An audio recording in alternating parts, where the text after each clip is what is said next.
Hello, everyone. Welcome to the Forza Barca podcast, where we actually shoot our brains by thinking how to win against Bayern Munich. But unfortunately, I don't think that we will be able to do so in near future.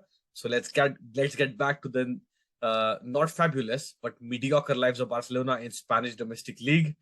I'm talking to my co-host Aniket. Aniket, what is happening with Barcelona right now? So let's just deep dive into the game against Viktoria Plzeň. And before moving on towards the game, let's just recall the lineups for yesterday. So Xavi selected Fati, Torres, and Rafinha as the attackers. Interestingly, two of the players were playing the Champions League for the first time. It was Pablo Torre and our goalkeeper Iñaki Peña. Then Pablo Torre, Kessie, and Gavi were the midfielders. Jordi Alba, Marcos Alonso, PK, and Bellerin were the defensive line. And Iñaki Peña was the goalkeeper for yesterday's match against Viktoria Plzeň. Yeah, a pretty useless game for Barcelona, because they were already knocked out of Champions League in the previous week. So a pretty hard week for us, that we had to go through so much emotionally, because even though the chance was bleak, but there was a chance last week. So we will discuss about those games as well.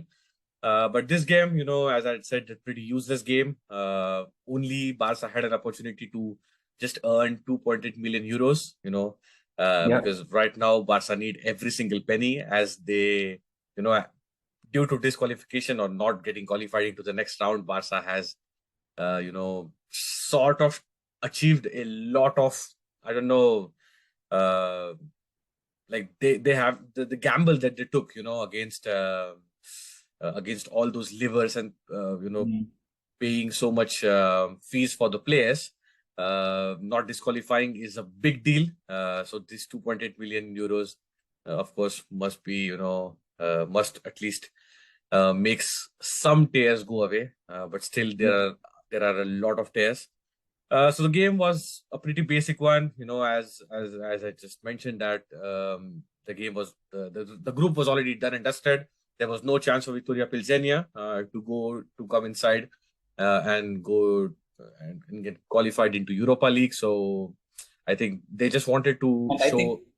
And the same goes for Barcelona. There was nothing we could do in yesterday's match to get qualified for the next round of Champions League. Yeah, so pretty basic game. Alonso started the scoring at 6 minutes. I think Fati had a wonderful chance, but Alonso pounced on to that, rebound and had a goal. Torres had a brace on 44th and 54th minutes. I think good game from Torres. Actually, good, couple of games from Torres since El Clasico. Pablo Torre could score on his, first start. A wonderful goal, actually. He had that in general, that attack was wonderful. I loved it, and quite important debuts for these players, as you mentioned, and also a young player, Marc Casado, also got a debut. He's Xavi, I think, praised him quite a lot in the post-match conference. Also mentioned that he's a good option for pivot, which we are actually looking for right now very, very extensively. And also he could play as a back, which is also one of the main, most important problems right now at Barcelona. Yeah, so as you talked about the back lines, it was a total mess. PK, Alonso, and Alba on that back defensive line. So these costed us 2 goals in yesterday's match, and it has been like this since many of those matches. So the first goal, Thomas Chiroy, it was a penalty basically. So he just shot the ball and it was goal. And the second goal came through the crossing. I mean, what were our defenders doing? There was no one to take down that player. So it was quite easy goal for Viktoria Plzeň, but they did manage to score 2 of the goals just because of our defensive line. Yeah, I mean, I think the penalty was given by Pablo Torre. So he had a quick redemption by scoring that one goal. On the 75th minute. Yeah, and as you mentioned, the defense line was a big problem, especially, it's a I don't know, it's a nightmare to see PK and Alonso as a centre back partnership, and Bellerin and Alonso as fullbacks.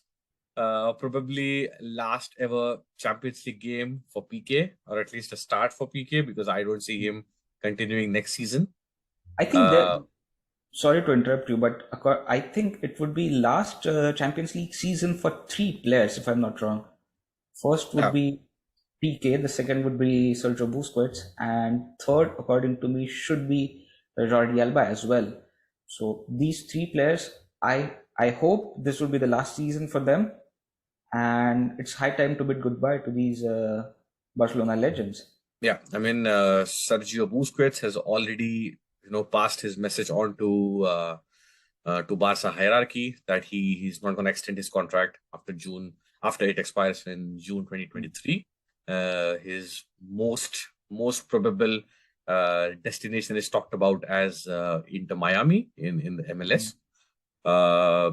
Yeah, I think PK will be forced, and I think due to his ambitions that he has to become like at least contest for Barca presidential election. I think he might decide to step down, as a Barca second captain, and I think in general the squad member, because he, like as they say, like you die a hero or you live long to become a villain, and I think for his ambitions, his continuity wouldn't be as counted as good. I think the most difficult to push out would be Jordi Alba, because he was very, very anxious when Barca tried to push him out to Inter in the summer window. And even yesterday, when he was, I don't remember at what time, it was like close to an hour mark when he was called off to be replaced by Balde. He looked just lost. He was frustrated. He was angry. Yeah, that sums up his whole attitude in the season. There is still some fire in Jordi Alba, but I don't think that would have to do anything with his performance. It's like it's not translating into his performance at all. At the start of the season, if I see Jordi Alba, he was doing something, but towards the mid-season and towards the exit of Champions League, it has been absolutely nothing, what do you say, competitive, or nothing incredible job from Jordi Alba. So I think it's high time that he must go to a different league or he must leave the club. Yeah, I agree with you. I might actually accept him as a backup to Balde, but there is no way. But actually, I wouldn't even accept him as a backup to Balde, because that's the problem that we have been having. When Jordi Alba is a backup to Balde, that means that Balde doesn't leave his spot or doesn't lose his spot, because he knows that Jordi Alba will never be able to compete with him. And that was the most important problem in how Jordi Alba actually became or reached at this level, because there was no one to compete with Jordi Alba. So actually, we need a player who would be able to compete with Balde, and Jordi Alba has to step down. Or I mean, I don't know how they will manage to do so, but I think that's the need of the hour. Yeah. Anyway, I think this game was, like as I said, the pretty standard game, and it came after an injury time winner in the previous game against Valencia. Aniket, talk to me about that wonderful goal from Lewandowski. Oh yeah, actually the goal was really, really interesting from Lewandowski. The last minute, it was actually, let me just recount who was him. It was Pedri who gave the ball from, I think it was from the left wing. He passed it to Rafinha. From left wing, he crossed it over to Rafinha, and then Rafinha crossed the ball to Lewandowski. Wow, That was out of the world chip, or like a lob to Lewandowski. And Lewandowski too, he grabbed the ball, turned 360 degrees again to shoot the ball towards the goal, and it was an incredible goal from Lewandowski to win that match.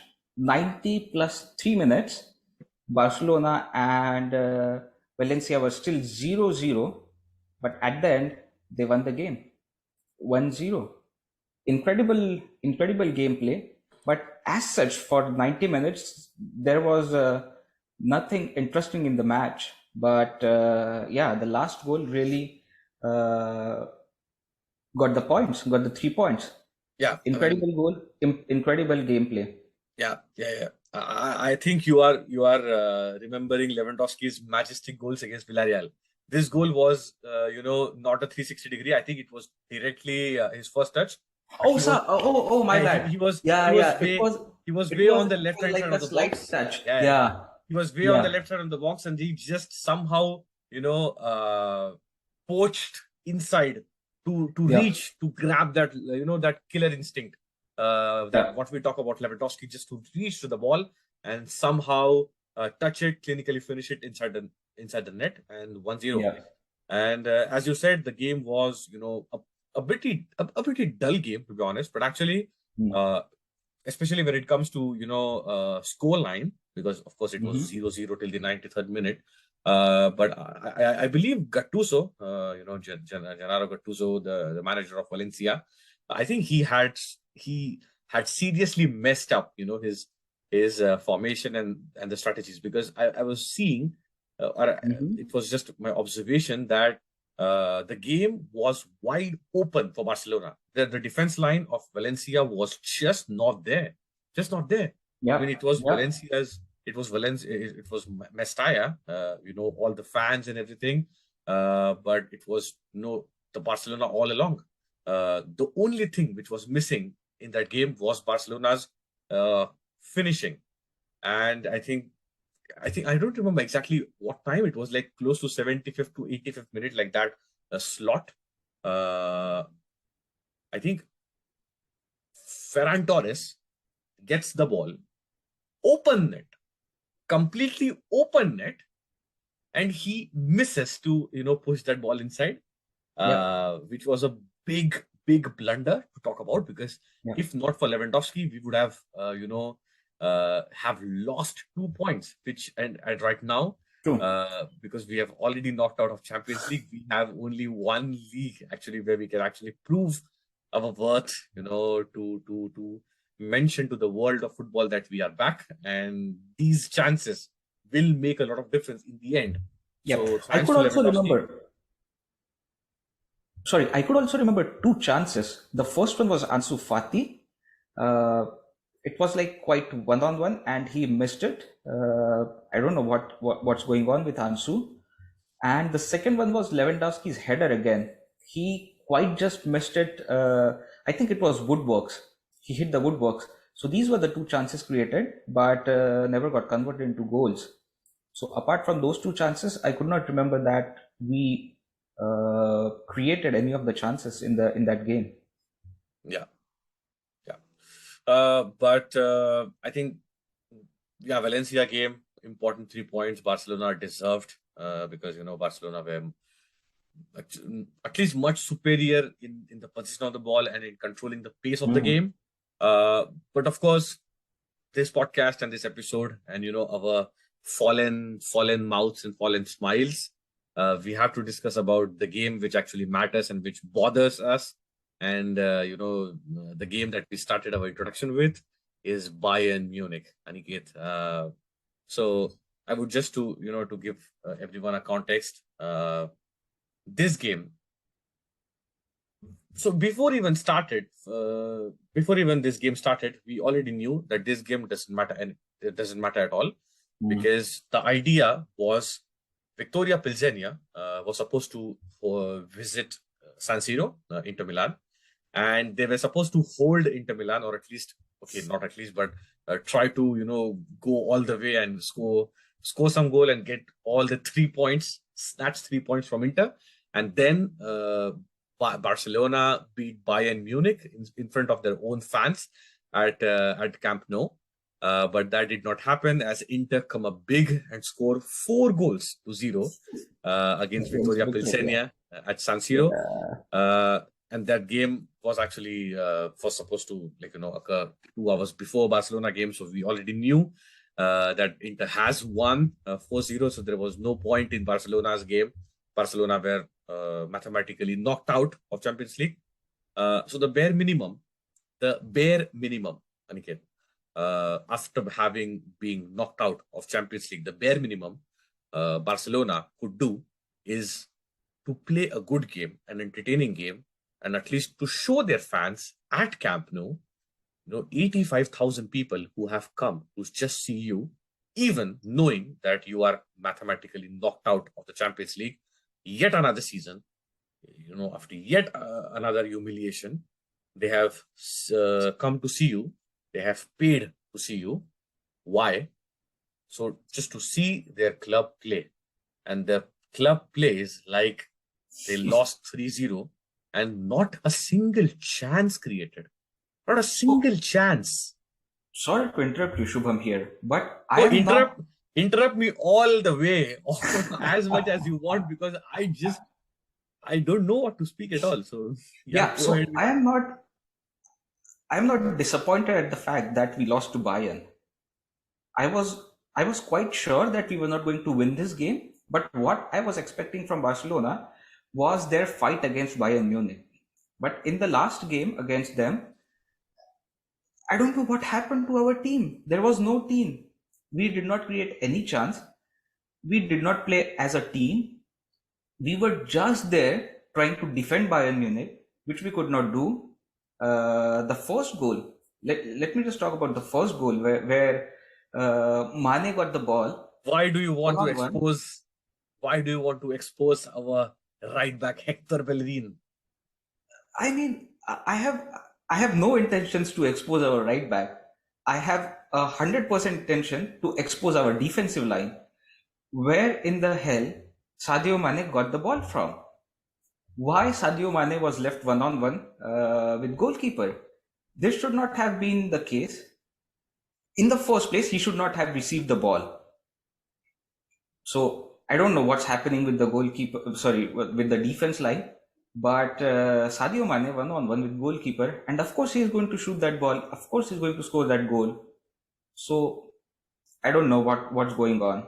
So this one was the first one, and I completely agree with you. Just to sorry to interrupt you. The first that ball, actually, the first goal from Mane, he should have never got that ball, because it was Hector Bellerin's ball to receive. Because I mean, the thing is, I was so surprised that the only thing which Hector Bellerin is known for is his speed. And if you cannot receive that ball, so basically you played Mane onside, which was a big mistake, because he could have easily, played him offside. So he plays him offside. So he has ground. He's at the back. So he has ground and he has less ground to cover. And then still Mane gets the ball and shoots it. And Ter Stegen again left completely unmarked, and so 1-0. 1-0. And the fact which I want to highlight here is that in 90 minutes, in complete game, Barcelona did not even create a single chance. That is what surprises me a lot. That is what makes me unhappy about this game. At Camp Nou, we are not even creating a single chance against Bayern Munich. Like, what the hell is happening? What the hell is going on? I know the team is knocked out of Champions League. I know the morale of the team is down. But at least give some happiness to the fans by having that fighting spirit, by having the motive to win the game, or even not even winning the game, just fighting for your chance or creating the game. And also I was also very, very disappointed with this changed formation, because if you saw, like, this was an experiment from Xavi, so he played like 4-4-2 in Athletic Bilbao game, and he tried to recreate it in the Bayern game. I don't know, man. I don't know, because it's way too many experiments with Pedri.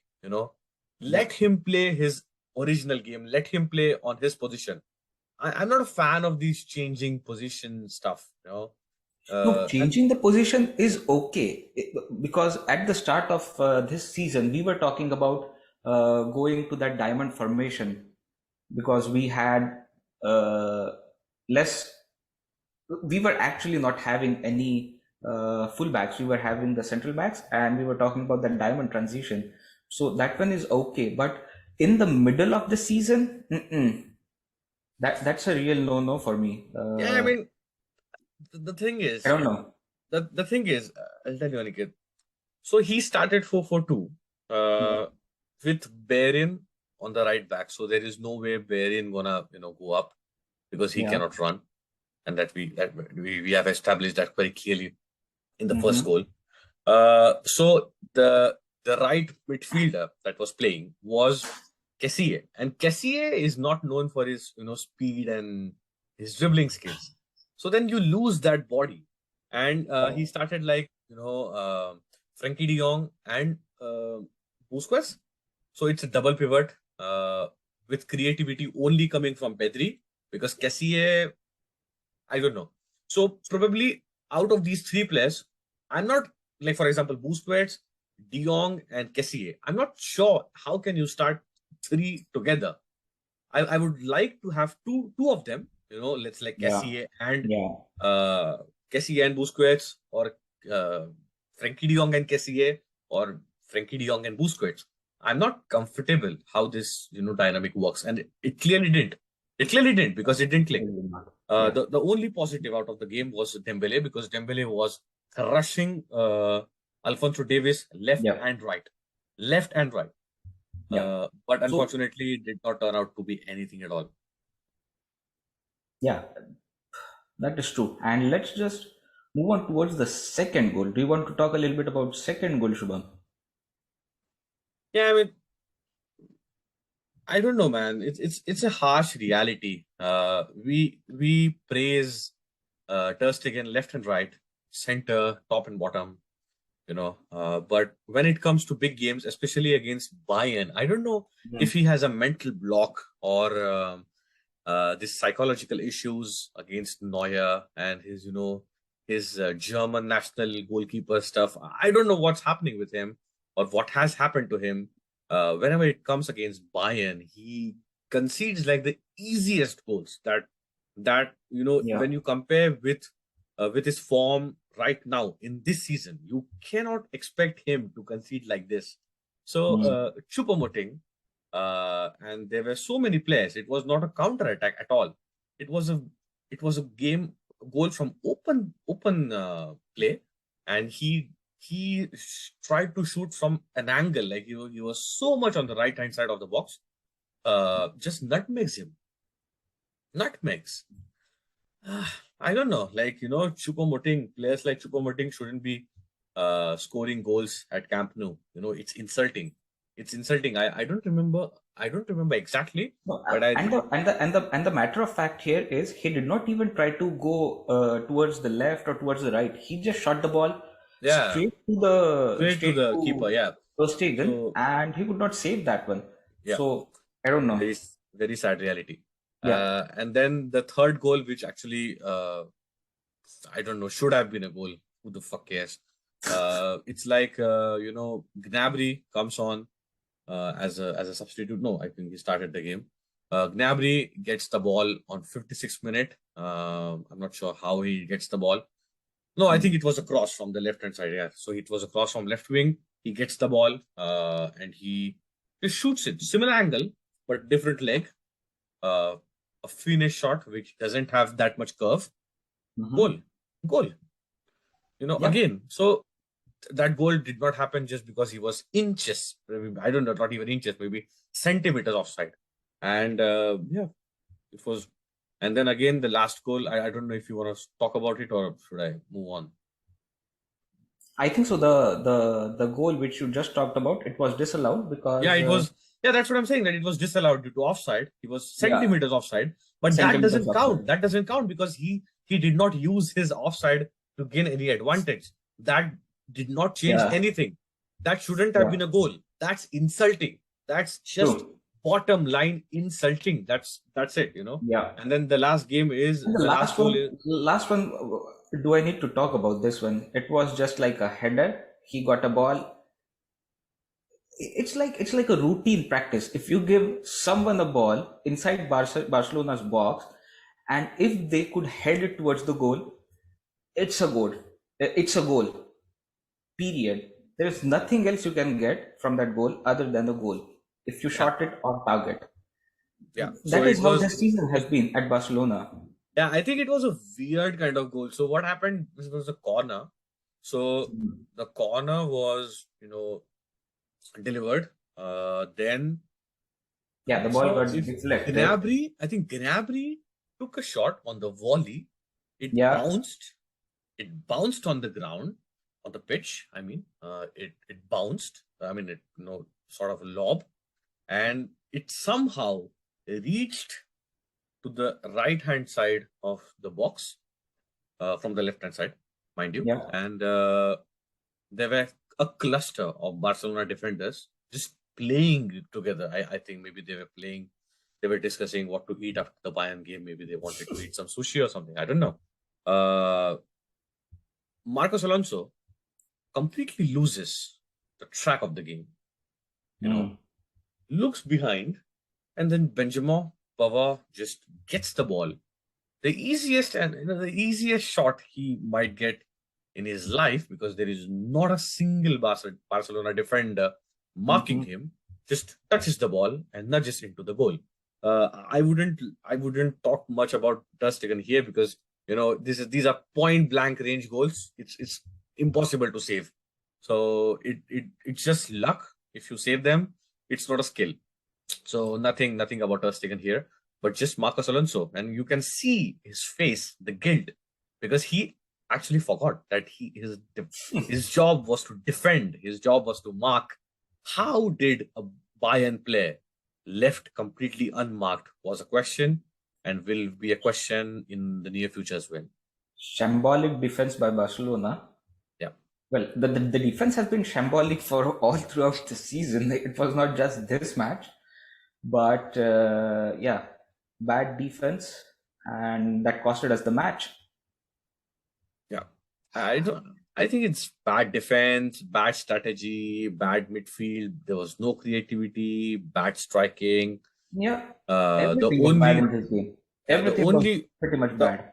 The only two positive things from Barcelona in the game was, as I just mentioned, one was Dembele's dribbles on the right hand side, and the second thing was Lewandowski came close to scoring via penalty, which was disallowed. So that literally those were the only two moments that Barcelona fans, and it was so disheartening, Aniket, that I think after second goal, I have never seen this happen in related to Barcelona.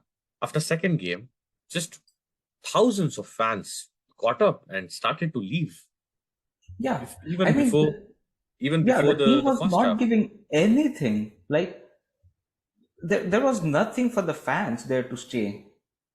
They were not even reaching Bayern Munich box, man. Come on, at least reach their box, try to create something. Nothing at all. Nothing. It was very, very sad. Yeah. Let's move on to the. So I'm not sure what happened to my camera. Yeah, some technical issues. Yeah, we will go on, and I'll try to fix my camera so you can go on. Yeah. So we would be just the next match would be against Villareal, and it was a home game. It was a 3-0 win against Villareal. A nice match, I would say. Not a great one, but a really good match. So, yeah. Lewandowski scored a brace in this game. He got 2 goals, 31st and 35th minute. And Ansu Fati scored 1 goal in 38th minute. So pretty much after 38th minute, there was nothing left in the match. And that was about it. This match was done and dusted in first half. Yeah. you want to talk anything about this match, or should I continue for the next one?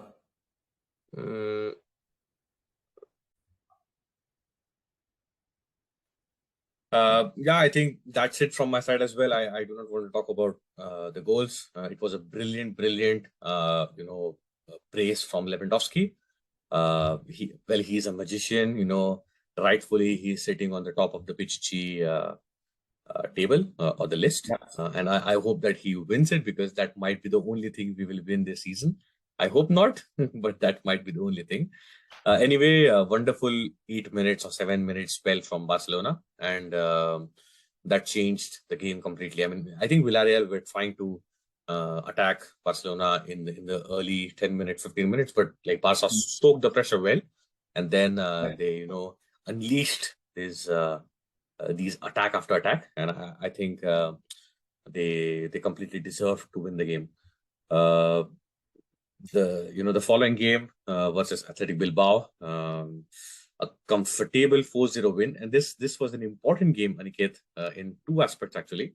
One aspect was actually both of the games, because both of the games came after the couple of defeats against Inter and El Clasico. So we wanted to come back, especially if we want to win something when it comes to trophies. And it was an important aspect from coming back. And Athletic Bilbao was a special game because Athletic Bilbao right now is being managed by Ernesto Valverde, our former manager, and it was, I think, a special moment for him as well. And Xavi outclassed or outmastered. Sorry to interrupt you again. I think Ernesto Valverde was coming to Camp Nou first time after he was sent off. So that was one of the important things as well. Yeah, you can continue indeed. on. Yeah. Indeed. And Xavi completely outclassed him, because I think Valverde mentioned this in the post-match conference that he did not expect Barcelona to go 4-4-2, and this is what Xavi did. A very, very smart thinking from him. And yeah, this game was men versus boys. Dembele started scoring, on the 12th minute. A wonderful cross from Lewandowski, and Dembele hits the ball inside the net. I think his first header for Barcelona and his second header in his career. So that's a big deal. That's a rarity. I think bit of Messi-like squad, Messi-like facts when it comes to headers. The second goal came for Roberto after 6 minutes. It was also an assist from Dembele. So Dembele had an amazing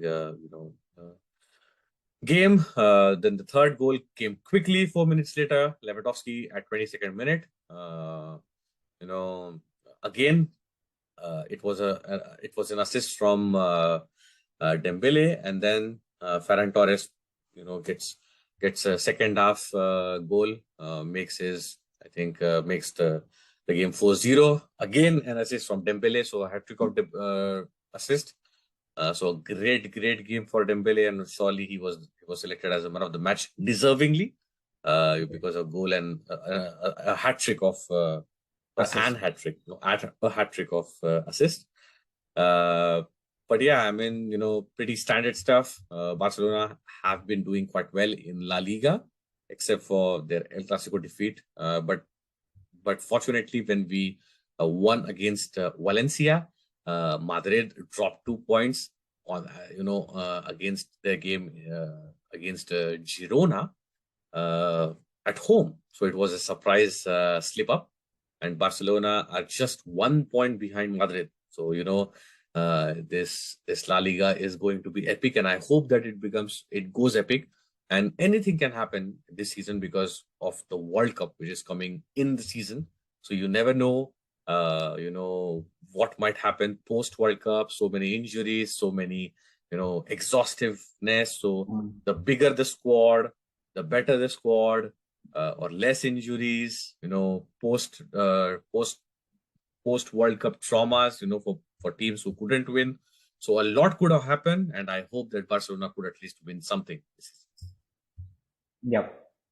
And so lot all would be happen in World Cup. But before World Cup, Shubham, I want to ask you one important question.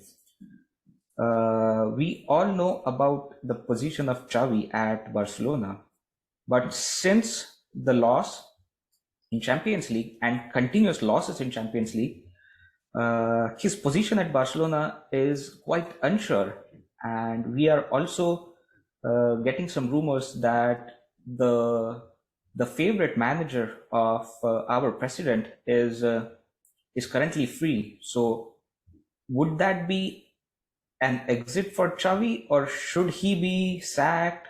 I mean, the rumors are quite real, and after these defeats, what do you have to say about those? Like about the rumors. Would he be sacked? Should he be sacked? Tell me something about this. So would he be sacked? I think no, because it's quite soon. Should he be sacked? Not at all. Not at all. Because any project needs time. For example, you take an example of if we take the best possible example, which is Sir Alex Ferguson, it took him years to build that squad, but once that squad got built up, I mean, he was the world beater. No club could even imagine beating that team. Any day of any week, Alex Ferguson would come up with an amazing team. But it took years, and when he came from Aberdeen without any experience, I don't think anyone took him seriously. So it takes time. But even if we don't go so much into history, we take an example from just recent history, which is Klopp.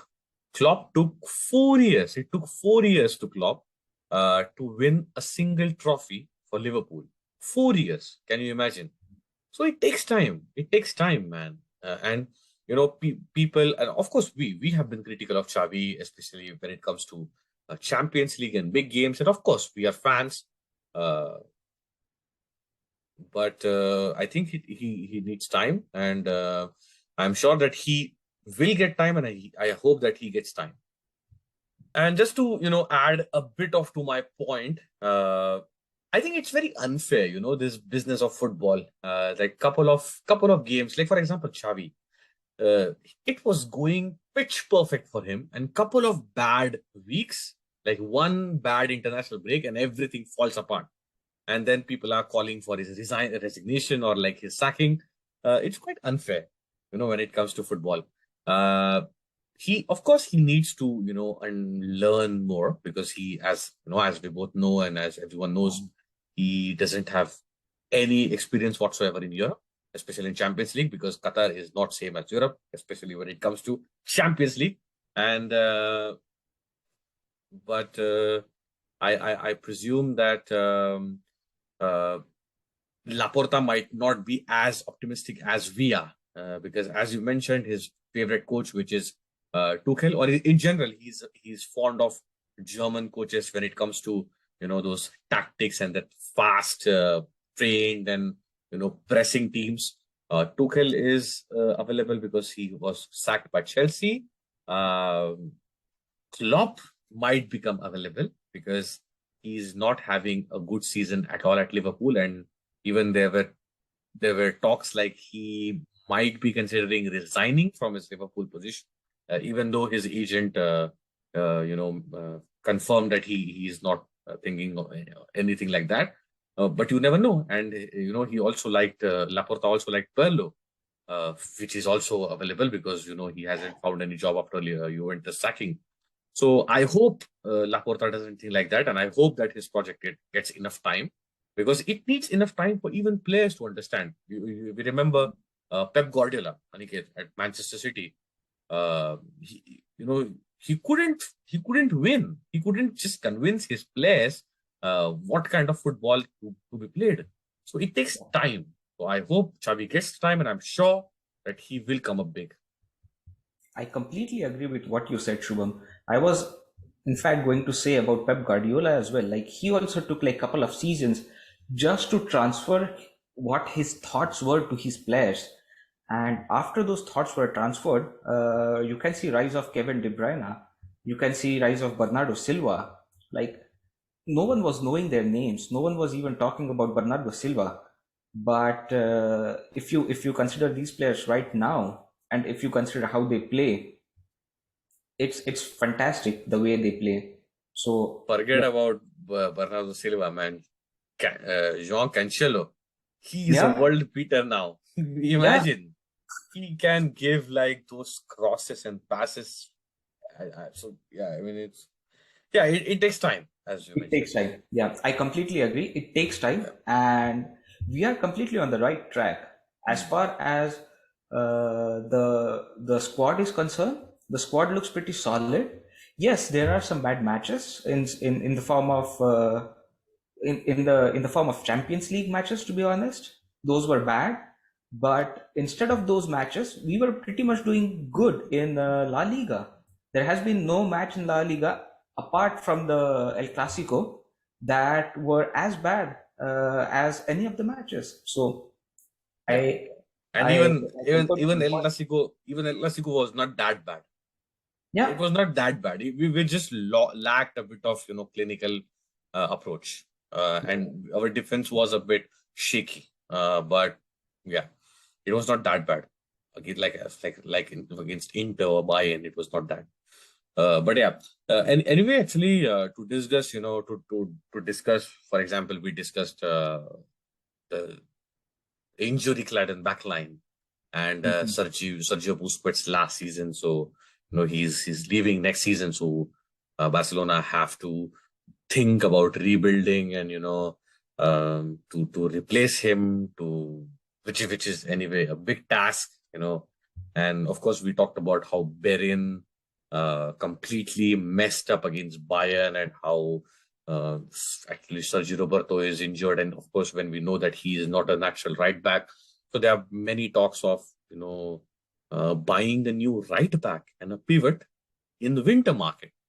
So Aniket, like, do you have any info on this, or like if actually this info is true and they are actually considering to buy these players, do you think it makes sense to buy them in the winter market? So according to me, no, it does not make any sense at all to buy these players. That too right now. The point being that why do you want to spend extra money on getting a right back and a pivot? We have a good pivot at our team. His name is Frankie De Jong, and he showed us what he can do at that position. If Hmm. you're not happy with Frankie De Jong, Frank Kessie could act as your pivot as well. He could be the pair of Frankie De Jong and Kessie. Both of those players are box to box.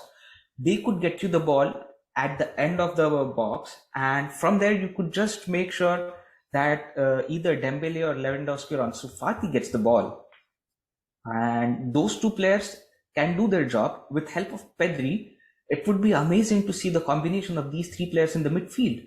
So why in the hell, why in this world do you want to spend more money on pivot? And you said about right back as well. Yes, Hector Bellerin was not as good as he should have been, but there is no point in spending more money on right back position as well. We know how good Araujo could be as a right back. We also know how good Kunde could be as a right back. So if not, we could use these two players as right back. But there is no need to spend these kind of money on right backs and pivots at this point of time when the club is not doing good financially. And Yeah. if we are going to sign those players, that would cost us a lot of money. That is for sure. They would not be cheap at all. They would not be free transfers. They would not be cheap. So if we are going to buy these two players, we are looking something around 70, 80 million for sure. So, Yeah. and after all those levers exhausted, how are you going to get that kind of money? And we are Well, also they knocked out of Champions well, League. I think So they are mentioning that they have some money reserved, but I don't know even if they have reserved, I agree that it makes no sense whatsoever, Yep. especially to compete in La Liga. I mean, if you had multiple tournaments to win and, trophies to win, then it makes sense to, invest in depth of the squad. But right now, I completely agree with you, especially when we already have Sergio Busquets. We don't need like for at least 6 months. Yeah. And I would also like to add one more thing. You said about the defense line, but let's just go to attacking line. I want to talk a little bit about Rafinha. So, was this Rafinha deal a game changer for Barcelona? I don't think so. If you talk about Rafinha's position, it is exactly as same as Dembele. If you put Rafinha on the left wing, he's inefficient. He does not perform good at all in that position. So it does not make sense to put him on left wing. But it does not make sense to put Dembele on left wing as well, as he is not as effective as he is on right wing. Dembele plays good on right wing, and Rafinha plays well on right wing as well. So did we spend this money just to put Rafinha in stands? I don't know. This does not make sense to me at all. If we were going to get Dembele, why the hell did we get Rafinha? Yeah, I mean it's quite expensive for a backup option because currently he's not playing, and I mean, for example, he has some magical bits and pieces but exactly this is what we talk about Dembele. So as a consistent player, Rafinha hasn't had I think his luck, especially in the start of the season. It's quite hard, especially when Ferran Torres is performing well on the right wing. He might fall even down the pecking order because left wing he cannot play, and where left wing could be a possibility because there is only Ansu Fati who could play effectively on left wing, on his position. But on the right wing, if Ferran Torres gains form, or actually he's getting form, so he keeps on gaining form, it might get even harder for Rafinha. But let's hope that he can have like a great World Cup and he comes back with beaming confidence. But actually, I hope each and every player going for World Cup from Barcelona squad gets a boost in their confidence, and in the remaining season of La Liga, we could just score some goals, and even the Europa League could just score some goals. I will be happy if no one comes with boosted confidence. No, I would be happy if no one comes with boosted confidence. Just don't get injured. I think that's the only request I have to God. The last two international breaks were terrible for Barcelona. Yeah. So but actually I hope that Ansu Fati can gain some good minutes in World Cup because he needs it. He somehow needs it, and I don't think Xavi is completely trusting him as of now. So Luis Enrique trusts him, and I hope that Luis Enrique can give him the minutes that he needs, and he might come back wonderfully on his magical broom, the wizard that he is. So anyway, I think Aniket. Actually, before we move on, actually, I forgot to add one point I was supposed to add. When you were speaking that, why do we need more players, especially in this 6 months? I think, so for example, just to put the record straight, I completely agree with you, and there is no way I would believe to buy another player right now in this winter market. And also, I feel that in November, especially when it comes to right back, we are in November. We have only 2 games remaining. There is World Cup, and then I'm not sure when the season starts, but it's like probably in January or something. And by the time January or late January or February, Araujo will be back. So if we have Araujo, Christensen, Eric Garcia, 2 of these 3 can play as centre back, and Kunde can easily go on the right back position easily. Yeah. Especially even if Kunde doesn't want to play as a right back, just for 5 months, he can do so. He can do so for 5 months. He's not Lionel Messi. Even Lionel Messi changed his position to accommodate Luis Suarez. So Yeah. just keep calm and play where the coach wants you or the team wants you. Yeah, but anyway. Yeah, I completely agree with what you are saying, Shubham. For 5 months, we can handle that without signing even a single player. We could survive the rest of the season, because in La Liga we are actually performing well with this kind of squad which we have. It's just the Champions League. I know Champions League is a bit difficult to play against those teams, but in La Liga we are really doing good, and I hope we could do this in Copa del Rey as well, because those two are the, what do you say, the reachable targets for this year would be La Liga and Copa del Rey. I'm not Yeah. even talking about Europa League as of now, because in Europa League we do have some competition there as well. Arsenal would be there in Europa League. Then we would have Juventus in Europa League. So the competition in Europa League is tough this year. So let's just get our heads up for La Liga and Copa del Rey. Yeah, it's even Ajax, which is a good club. Yeah.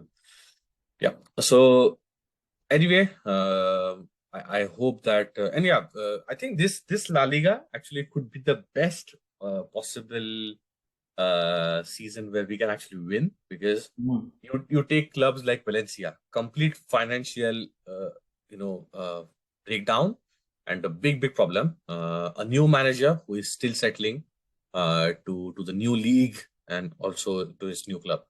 Sevilla, complete mess up. They just sacked their former manager Lopetegui, and they also hired like their former manager Sampaoli, who is again gaining his foot, and he did not have like his first stint as good as he was expected. So I don't know how it will go. Third team, I would say Atletico de Madrid, completely shambolic, so shambolic that they could not even make into Europa League. They were just not knocked out of Champions League, but they even knocked out of the Europa League and scored last in their group, lost against Cadiz in the last game. So terrible form. And now, because they did not qualify into Europa League, they have so much economic pressure that they might have to sell their best players, which might account to Joao Felix. So a big loss for them. And Madrid are beatable. And anyway, we don't have to play against Madrid 15 times. We have already lost once, and the only game we have against them is at Camp Nou. So hopefully we can try to win that one. So this season's La Liga is not that hard if you speak about it realistically. Yeah. So yeah. Anyway, I think with this squad, and we have a good squad, Aniket. On paper, we have a great squad. In fact, not just a good squad. Here and there, we need some peaks, like just a centre back position, a pivot, and a right back position. But other than that, our squad is a world beater if you talk on paper. I completely agree with whatever you say, Shubham. Our squad looks good and solid. It's just that we need some confidence, and we need the morale to face big teams, and that's it. Probably from next season we could start winning games. Yeah, indeed. So Aniket, I think enough of. Actually, it was so difficult and so messy to discuss about 5 games which we missed. And sorry to all the listeners and viewers that actually we missed, because I was in Paris. Then I think, Aniket, you were working on the weekend. And then like it was quite hard, and then there was like Halloween, and so everything was messed up. But finally we are here, and we promise to bring more content more frequently. So please follow us and do subscribe to our content. But anyway, Aniket, right now let us move on to the last segment of this episode, which is TFP penalty shootout. So as everyone knows, we discuss about all the administrative stuff and transfer rumors in this segment. So I will hit the first one, which is actually a sad reality, a sad news actually, that Frank Kessie has suffered an injury to the femoral biceps of his left thigh, and he is expected to be out for at least 6 weeks. Lot many injuries going at Barcelona, eh? Yeah. So Sergio Roberto also got injured in last game, and he's out for some time as well. Yeah, I think he has a knee problem or something. I'm not sure. Yeah. But he's out for like he is completely out of the World Cup, which is a big worry for them. And yeah. So moving on, Barcelona have been negotiating for signing of Jorginho in the past. The player's agent met Matteo Alemany in Barcelona. Yeah, but contrary news coming from Italy, actually, Jorginho's representatives have confirmed that they have never met with Matteo Alemany, and that the player's priority is to renew only with Chelsea. But again, I think these news are just made up news. I believe that the agent's work, or the agent's job, is to just talk to every single club which is available in Europe. So I think if there is there is no smoke without fire. So I am sure that they must be discussing. Yeah. Next one is coming from Bayern Munich. Benjamin Pavard has decided not to renew their contract with Bayern, making him an option for Barcelona. Yeah, could solve a lot of right-wing issues, that exist at Barcelona. N'Golo Kante, Jorginho, Youssouf Moukoko, Yuri Tillman, and Nicolas Jackson. And of course, I forgot Manchester United right back Diego Dallo have been all offered to Barcelona. The favorite player for the sports management to replace Sergio Busquets is N'Golo Kante, and I have nothing more to say about this. Yeah, I mean, actually, I was going to ask you, what do you think about this? And you said that you finished your sentence with, I don't want to say anything about it. Well, I mean, what should I say about this? Yeah, N'Golo Kante is good, but he's not going to be cheap. No, but his contract is finishing, Aniket, in 6 months. Oh, is he? It's a free it's a free transfer. Then this deal could be interesting. If his contract is coming to an end, this deal would be interesting to get to. Yeah, it's a free transfer. So for me, I think it's a good signing, because I love him. I absolutely love him. He is the only Chelsea player that I actually love. Other than that, I'm not a big fan of Chelsea. But man, he's injury prone, so that's a problem. But right now, with financial woes that we have been having, I think a quality player like N'Golo Kante can temporarily solve our issues. Yeah. There is a debate actually ongoing at FC Barcelona, and Aniket, I will have a question at the end of this news to you as well. So there is a debate ongoing at FC Barcelona currently, whether to sign Marco Asensio, whose contract is also finishing at Real Madrid in June 2023. Aniket, what do you think about this? So I think the debate should not even happen at the first place. If the player has been a player for Real Madrid, and if he is loved by the team, we should not even try to get that player.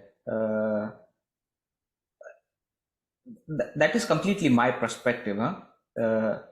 If I would be in the management, I would not even give this a platform for a debate. So that would be a no-no for me. Rival club's player is not the one which you grab. But anyways, let's see how the deal goes. What happens with this? What are your thoughts about this? Do you want Marco Asensio in our team? I don't think so. Yeah, it's hard. But I think the thing is, when we started watching, after that, there hasn't been any deal between Real Madrid and Barcelona. But apparently before that, there were a lot of exchanges. For example, Marcos Alonso was a Real Madrid player. Of course, he was long back, but not directly. But anyway, there were a lot of players who directly played for Real Madrid and came to Barcelona, or played for Barcelona and went to Real Madrid. So I don't know if this happens. This is the first, at least in our generation. So I would not support this, but if he comes to Barcelona and if he plays good, he's a talented player. My thoughts might change. He's a talented player. There is no doubt about it. Yeah, for sure he's talented, but my only issue is he's a bit. Actually, I have two issues. One is he is a bit injury prone, so that's a problem. And then he's a left-footed right winger or a cam. This sort of cam position doesn't exist at Barcelona, so he might play like a false nine, which also doesn't exist at Barcelona if there is a Lewandowski, and Pedri is not going to lose that number 8 position. So the only position which is his preferred position actually is number 11 on the right. So he's a right winger and with a left foot. And right now there is a lot of crowd in that in that tunnel. Dembele, Rafinha. So Marcos Alonso, I don't know. And if we are going to go for a Messi, which is also in that cam right wing position next year, hopefully, there is optimism is free. Aniket, thoughts and dreams are free. So I am free to dream that. We have been optimistic since 2015-16. So I think we all do have a lot of optimism stored in us. So yeah. So next news, as you talked about Messi, is regarding Lionel Messi or Bernardo Silva. So Laporta wants to sign a superstar this summer in the form of Lionel Messi or Bernardo Silva. Let's see how the deal goes. I think Lionel Messi is still tied up with PSG, and Bernardo Silva, I don't think that Pep would want to let him go. So Bernardo Silva wants to come to Barcelona. Manchester City are ready to accept his wishes to let him go, but at a right price, and which is being said as 80 million euros. And I don't think for 80 million euros, because at that time, last summer, there was a talk of selling Frenkie de Jong and then buying Bernardo Silva. But without selling Frenkie de Jong, I don't know. Yeah. And I would like to trust Kessie, Gavi, Pedri, and also Nico. Frenkie de Jong, of course. So even Pablo Torre, he's playing good at number 8 position, huh? Yeah, so but I think he might be still young. But yeah, of course, But and Lionel Messi, just to talk a bit about him. So he has, as you said, he's currently tied up with PSG, but his contract ends in June 2023. PSG wants, of course, to extend his contract because why not? Who the fuck doesn't want to, extend PSG? Lionel Messi. And Lionel Messi is actually, not Lionel Messi, but there is a talk that Inter Milan is interested in, in making a move for Lionel Messi, which is coming as a surprise. But Italian media tell us that it's a serious interest. And then the third option is, of course, Inter Miami, because he always wanted to go to MLS, especially play for Beckham's club, Inter Miami, and he could reunite with his former colleague at Barcelona, Busquets. And then the last option is Barcelona, but I don't know.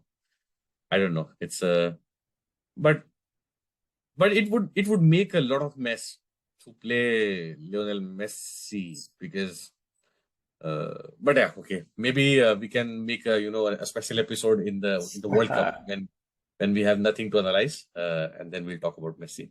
So the last TFB shootout for me, everything points to Andreas Christensen getting the medical green light ahead of the match against Almeria in the La Liga on Saturday. Xavi will also recover Koundé and Eric Garcia. but Memphis is still it out. So I think that's the end of our segment here. We will be back on the weekend, so on Sunday because the Saturday ends, the game ends quite late for me, and I have to sleep. I have to take some rest this weekend because the Halloween party was insane. So I wasn't been able to get some rest. So I have to do that. But we'll be back on Sunday. So to all the people who are watching us on YouTube, please make sure that you like our content, you subscribe to our channel. And if you want us to do some specific stuff, or if you want us to talk about some specific stuff, please mention that in the comments. We are in this World Cup, actually, we are thinking to collaborate with some Barcelona channels to talk about their feelings about how has been our season, especially after Barcelona were knocked out of Champions League. And also we are planning to make some inter-club and inter-league collaborations, like for example to talk about different to talk about Premier League per se, especially Manchester United, because I have a very great friend of mine who is a big Manchester United fan. So much more content coming up. So make sure you subscribe. And if you're listening to us on audio medium, like on podcast, you can find us on Spotify, Google Podcast, Amazon Music, Apple Podcast, Ghana if you are an Indian listener. And Aniket, please, did I miss anything? No, just last comments: like, share, comment, subscribe. It helps us to reach out the public there. So just make sure you like the video, you put down some comments below. If you have any suggestion, just write it in the comment section. And that's it for Sabasa. So good night to everyone, and bye-bye. See you next week. Barca!